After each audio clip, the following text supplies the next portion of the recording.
Olá, meu nome é Paula Cassanho Vaz, e eu sou fundadora do projeto PCV Dinheiro de Educação Financeira. PCV justamente porque é o meu nome, Paula Cassanho Vaz. E dinheiro, porque desde o primeiro momento que eu me conecto com as pessoas, seja através do meu cartão, do meu site, da minha página do Facebook, eu quero que as pessoas já comecem a se relacionar com a palavra dinheiro. Justamente porque dinheiro, a gente sabe que na nossa sociedade, não só no Brasil, mas especialmente no Brasil, o dinheiro é um tabu. Nós somos permeados aí de uma cultura, de crenças religiosas arcaicas e assim por diante, que fazem com que a gente, de uma certa maneira, tenha questões com o dinheiro. Eu sou uma ex-analfabeta financeira que vivi problemas financeiros muito graves devido a uma mentalidade disfuncional que, infelizmente, mais da maioria da população, dizem pesquisas que mais de 95% da população, ou seja, praticamente todos nós, temos a crença pobre, a mentalidade pobre em relação ao dinheiro. Então, o meu trabalho ele vem justamente dessa natureza de remodelagem de crenças e remodelagem do relacionamento das pessoas com o dinheiro. E para isso, hoje nós vamos falar de 4 temas. O primeiro deles é por que eu sou como sou, ou seja, as nossas crenças e como eu chego no meu cenário atual de relacionamento com o dinheiro. Vamos falar também quem quer ser um milionário. Assim, falaremos de alguns conceitos sobre independência financeira, liberdade financeira e outros conceitos sobre resultados financeiros. Também vamos falar sobre construção de visão com o tema para onde eu estou indo. E, por fim, vamos falar de planejamento e ação. Então sejam bem-vindos à palestra Dinheiro é Bom? Eu gosto!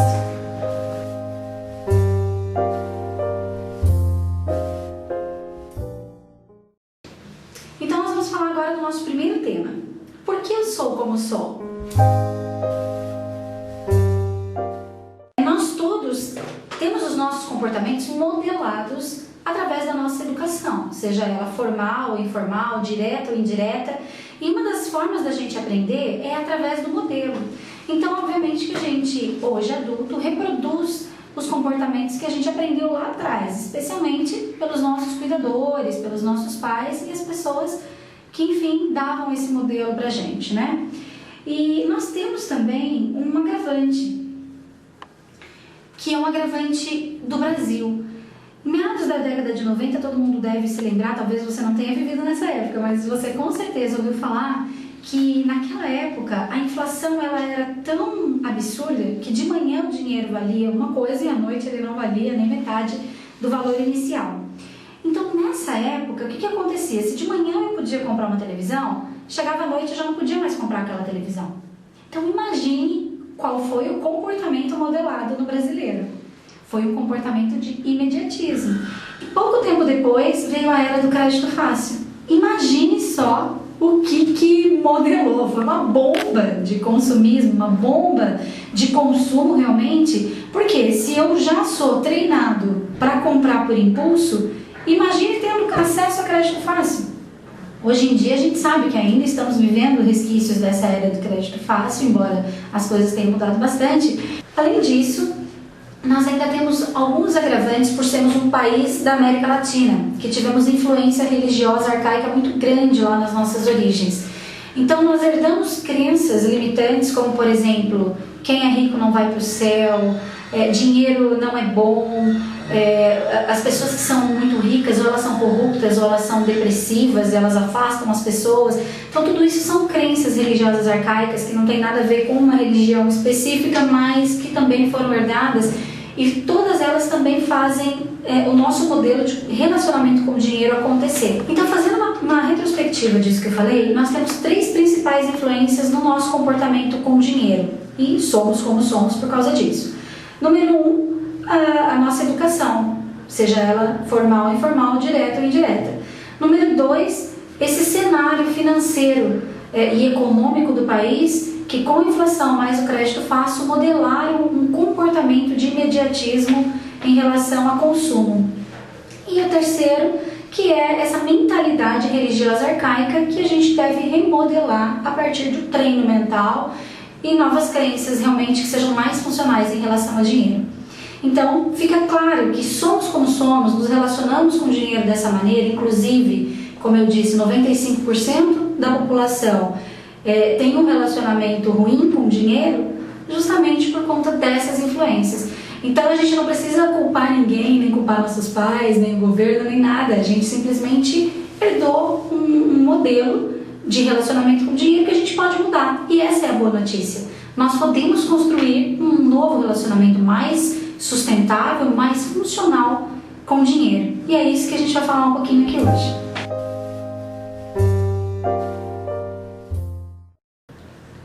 E o nosso segundo tema é: quem quer ser um milionário? Vou começar falando para vocês de dois pesquisadores dos Estados Unidos. Eles chamam Thomas Stanley e William Danko. Eles escreveram o livro O Milionário Mora ao Lado. E quando eles foram convidados a fazer essa pesquisa lá nos Estados Unidos, na época, eles tinham que pesquisar como que viviam, se comportavam e os resultados de pessoas bem-sucedidas nos Estados Unidos.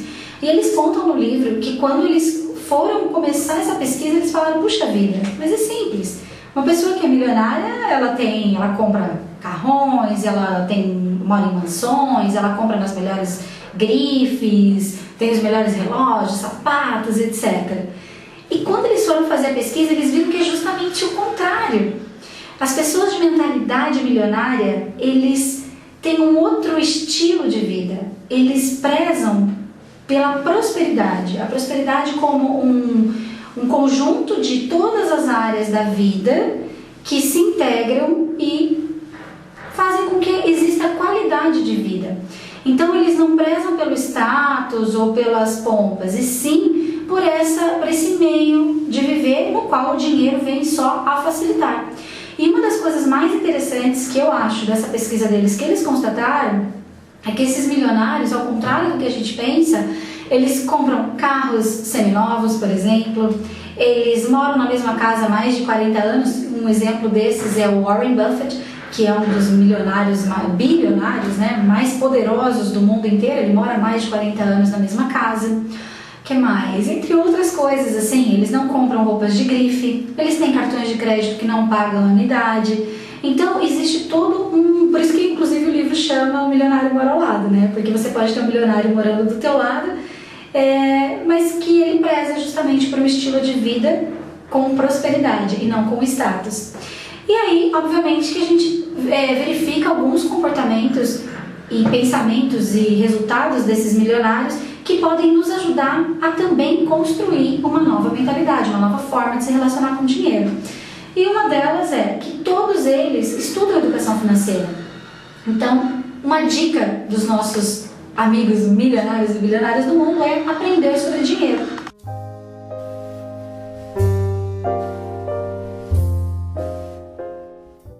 Aprender sobre dinheiro mesmo, no sentido de saber conceitos, como por exemplo, o que é independência financeira para você? Você já parou para se perguntar o que significa isso?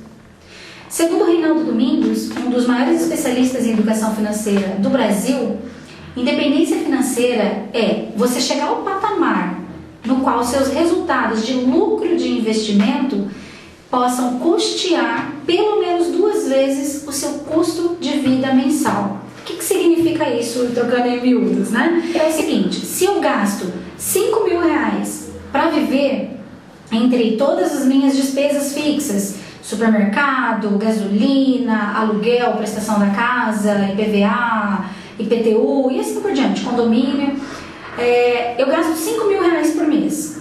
Então eu devo ter como resultado dos meus investimentos pelo menos R$10.000 por mês, porque assim eu vou ser independente financeiramente falando. O que significa isso? Que eu vou ter liberdade de escolha.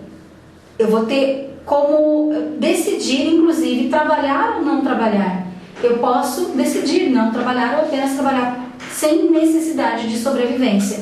E a sobrevivência é um dos quesitos mais importantes, vamos dizer que seja o nosso termômetro para indicar se a gente é independente financeiramente ou não. E o que é esse resultado, né? A gente chama de renda residual, renda recorrente ou renda passiva, o resultado desses investimentos, o lucro desses investimentos. Por exemplo, você vai lá e decide que vai construir casas para alugar. Então você obviamente vai ter que consultar terrenos, vai ter que estudar a viabilidade, vai se preparar, vai comprar esses terrenos. Depois disso você obviamente vai contratar a equipe técnica que vai ajudar a construir. Depois você vai realizar a obra, enfim, provavelmente vai ter finais de semana que você vai ter que ir lá fiscalizar, vai ter que, enfim, cuidar de todos esses detalhes. Você vai se sacrificar durante um período até que tudo isso esteja pronto. Então vamos dizer que demora 3 anos aí e no final de 3 anos você finalizou a construção das 3 casas. Nesse momento você aluga as 3 casas. Esse aluguel que vai entrar para você é o que a gente chama de renda residual, renda recorrente ou renda passiva. Por quê? Porque você não precisa mais estar ativamente trabalhando para receber. Se você estiver dormindo, se você estiver viajando, o dinheiro vai cair na tua conta de qualquer maneira.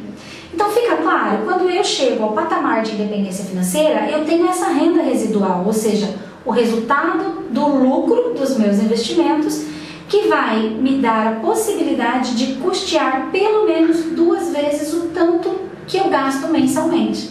Assim, eu posso decidir ir e vir, fazer o que eu quiser, investir, trabalhar ou não trabalhar. Obviamente que, buscando a prosperidade financeira cada vez maior, você pode ir potencializando, aprendendo mais sobre dinheiro, investindo melhor e fazendo o dinheiro trabalhar para você. E os nossos mesmos pesquisadores, Thomas Stanley e William Danko, nos dão uma dica. Eles dizem: riqueza não é o mesmo que renda.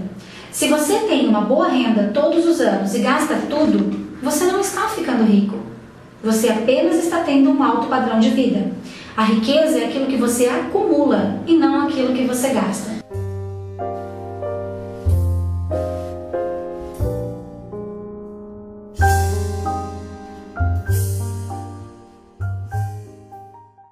Uma outra característica das pessoas mais bem-sucedidas do mundo é que todas elas sabem exatamente como estão as suas finanças num cenário atual.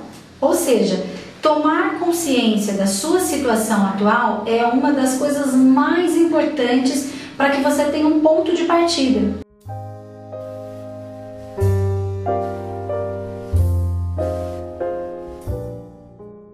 O que é isso, né? Tomar consciência da situação atual é ter a sua planilha, ou um aplicativo de celular, ou um bloco de notas, enfim, aquilo que você se sente melhor para mapear as suas despesas. Mas não mapear apenas aquelas despesas fixas do seu mês, né?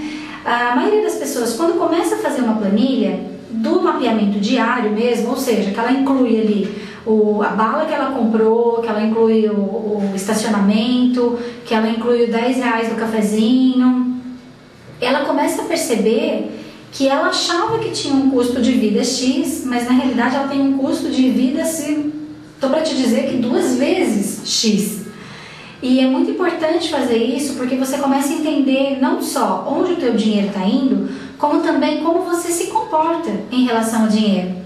Eu costumo brincar com alguns amigos meus, né, que eu percebo se eu estou bem, se eu estou em TPM, se alguma coisa diferente está acontecendo comigo, através do meu mapeamento financeiro. Porque tem épocas que eu acabo gastando um pouco mais em coisas que normalmente eu tenho uma média mais baixa, vamos dizer assim, né? E aí o que acontece? Através do meu mapeamento diário, eu consigo verificar quando eu estou tendo um comportamento disfuncional. E, obviamente, comportamento, percebe? Se é comportamento, eu posso intervir, porque é uma variável que está totalmente sob o meu controle. Então, essa é a importância da gente saber como está o nosso cenário atual. E não só de saídas, obviamente, como de entradas também. Especialmente quem é ou dono do próprio negócio, que a maioria, infelizmente, ainda mistura muito, né, as finanças de pessoa jurídica com pessoa física. E principalmente quem é profissional liberal, que tem receitas variáveis e que vão entrando picadinho, né, entra um pouco hoje, amanhã entra mais um pouco e assim por diante. Essas pessoas, elas são as que mais apresentam dificuldade em saber quanto ganha versus quanto gasta. E fazendo um mapeamento diário, fica muito mais simples de gerenciar tudo isso. inclusive para depois começar a criar estratégias para aumentar o faturamento. Só existem duas maneiras da gente fazer sobrar dinheiro para começar a investir e construir a nossa independência financeira. Ou a gente vai gastar menos do que ganha e fazer sobrar dinheiro da nossa receita já atual, ou nós vamos aumentar o nosso faturamento. Não tem segredo, né, gente? Assim, receita menos despesa é igual a lucro ou prejuízo. Se você está gastando mais do que você ganha, você está tendo prejuízo. Se você está gastando menos do que você ganha, está tendo lucro. E aumentar o faturamento, sim, é empreender, é fazer algo que realmente, de repente, você tem um talento, que você pode utilizar para fazer uma remuneração extra. A dica é, não inclua essa nova receita no teu padrão de vida. Gustavo Cerbasi nos dá uma dica muito importante. Ele diz, toda vez que você aumenta o teu faturamento, viva com pelo menos 2 vezes menos esse valor. Porque se acontecer um contratempo, enfim, N tipo de coisas que podem acontecer, o teu padrão de vida continua baixo. Você está sempre tendo essa margem a mais. E essa margem a mais você pode usar para investir, para fazer uma reserva de emergência e assim por diante. E a terceira característica das pessoas mais bem-sucedidas do mundo é que todas elas buscam se trabalhar no sentido comportamental e psicológico em relação ao dinheiro. Ou seja, todas elas buscam remodelar as crenças a respeito desse relacionamento. E uma coisa que é muito importante é a gente passar a desmistificar algumas coisas que são crenças disfuncionais. Você já assistiu aquele filme Até que a Sorte o Separe? Esse filme ele foi baseado no livro Casais Inteligentes Enriquecem Juntos, do Gustavo Cerbasi. E o que acontece de mais interessante nesse filme? O casal ganha 100 milhões de reais na Mega Sena. E eles conseguem gastar tudo em 15 anos. Eu, quando assisti esse filme, pensei, gente, 100 milhões de reais não acaba. Se você pensar bem, se colocasse só na poupança, sendo que a poupança nem é considerada um investimento porque não tem rentabilidade, né? A rentabilidade é mínima. Enfim, mas imagine que você coloque 100 milhões de reais na poupança. No mínimo, ia render 400 mil reais no ano. 400 mil reais, eles tinham um padrão de vida de R$1.000. Dá para viver com mais de 30 mil por mês, né? Então percebe que esse filme ele vem nos trazer um excelente aprendizado, que é o dinheiro, não adianta ter dinheiro. É importante que você saiba como fazer o dinheiro trabalhar para você. No caso de pessoas analfabetas financeiramente falando, essas pessoas elas vão ganhar dinheiro, elas podem ganhar mais e mais dinheiro todo mês, aumentar o faturamento delas, que elas vão dar um jeito de gastar mais do que elas ganham. Porque a raiz do relacionamento com o dinheiro não foi mudada, a crença não foi mudada. Então é por isso que é tão importante que a gente trabalhe na reconstrução e na remodelagem do nosso padrão mental de relacionamento com o dinheiro. E olha que interessante, 82,5% das pessoas ricas do mundo começaram do zero. Isso é pesquisa. Thomas Stanley e William Danko constataram que esse número ele é real. O que isso nos indica? Que as pessoas mais bem-sucedidas do mundo não herdaram dinheiro, não ganharam na Mega Sena, não foram privilegiados em alguma situação. Não, todos eles começaram do zero, do trabalho, foram inteligentes financeiramente falando. Então, para finalizar o nosso tópico, quem quer ser milionário, eu vou apresentar para vocês o que Thomas Stanley e William Danko chamaram de DNA da mente rica.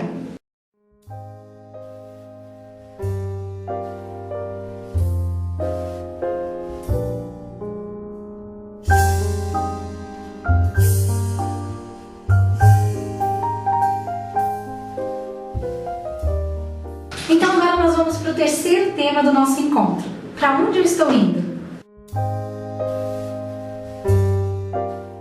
Todo mundo já deve ter pelo menos ouvido falar na cena do filme da Alice no País das Maravilhas, que ela se depara com 2 caminhos e pergunta para o gato: Gato, que caminho devo seguir? E o gato pergunta para ela: Alice, para onde você quer ir? Ela, não sei. Então ele diz: bem, se você não sabe para onde você quer ir, qualquer caminho serve. E aí a minha pergunta para você é: até que ponto você não está justamente sendo Alice na tua vida? seguindo o caminho guiado pelas circunstâncias. E como eu posso mudar esse cenário? Como eu posso me tornar protagonista da minha vida? Além de fazer aquelas dicas todas que nós falamos sobre as pessoas mais bem-sucedidas do mundo, é muito importante que você construa visão, que você sonhe, que você estabeleça objetivos e metas, porque assim você vai ter onde chegar e obviamente vai ficar muito mais fácil mapear esse processo, mapear um plano de ação para alcançar esses objetivos. Então essa dica de para onde eu estou indo tem a ver justamente com isso, construir visão. E uma forma de construir visão que eu acho bem bacana e eu trago aqui para você como uma opção de um exercício é construir um quadro dos sonhos. Ou seja, imaginar aquilo que para você faz muito sentido, desde coisas que você quer se desenvolver, viagens, bens que você quer adquirir e colocar tudo isso num quadro. Porque daí você vai conseguir visualizar, você vai materializar aquilo que você deseja obter. E o Deepak Chopra, que é um neurocientista do comportamento, ele nos diz o seguinte, que mais de 80% dos meus resultados eles já são garantidos quando eu materializo os meus objetivos. 20% é ação. Faz sentido pensando por essa ótica? Porque o que acontece? Se eu materializo, então, eu já faço um mapa mental. Quando eu fico com as coisas simplesmente na minha cabeça, eu não consigo criar uma estratégia de execução. Então, a dica mais importante desse nosso passo de saber onde eu quero chegar é materializar o teu objetivo. Então, nós vamos para o quarto e último tema do nosso encontro de hoje, que é planejar e agir.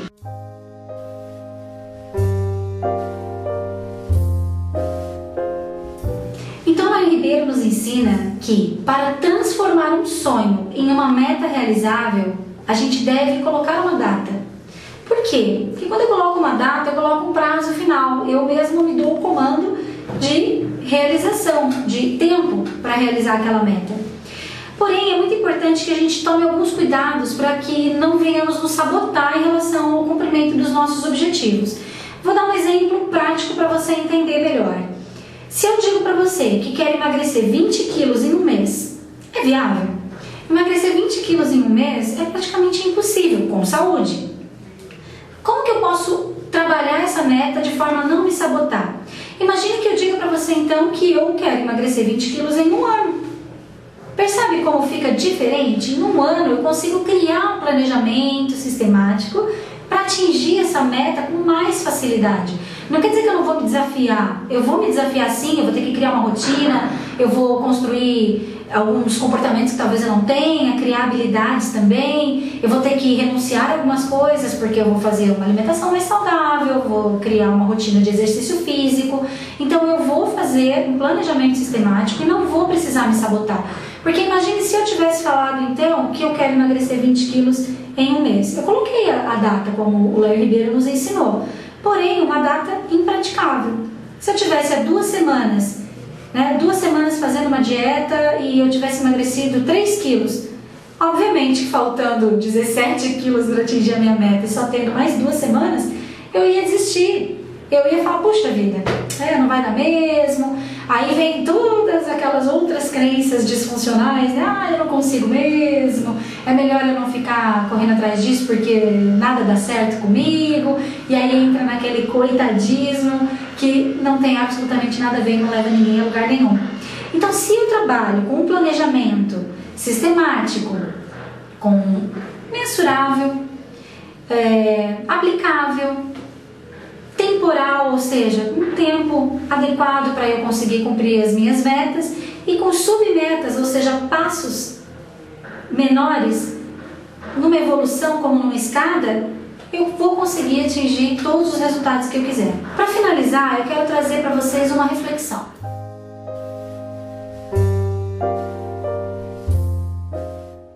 Nós fomos criados numa sociedade que nos ensinou a ser mártir. Uma sociedade que diz que quanto mais a gente sofre, melhor é. Tanto é que a gente ouve coisas tipo: você é guerreira, você é batalhadora, sempre com muito esforço.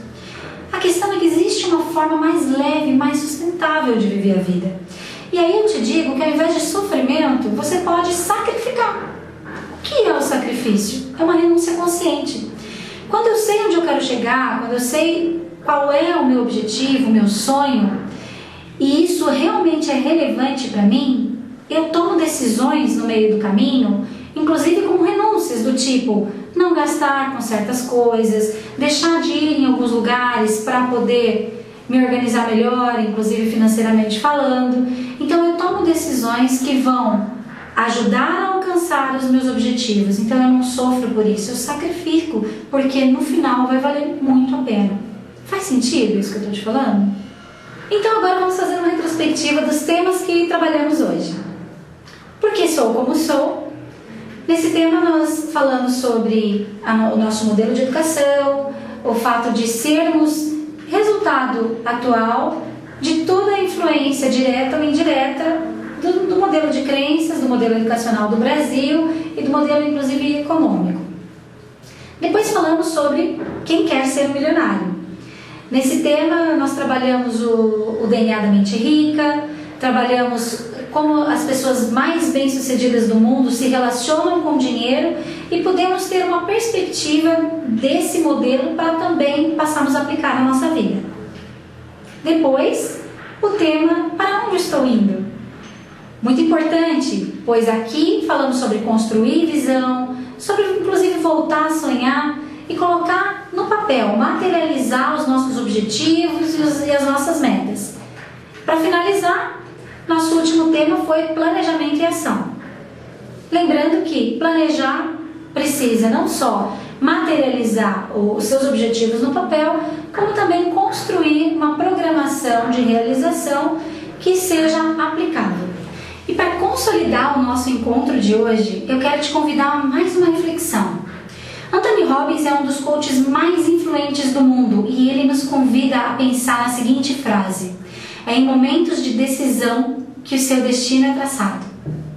A minha pergunta para você é: o que você decide hoje que vai te levar ainda mais em direção aos teus objetivos e à tão sonhada independência financeira? Estar vivo não é uma escolha, mas viver é. Desejo para você feliz vida nova.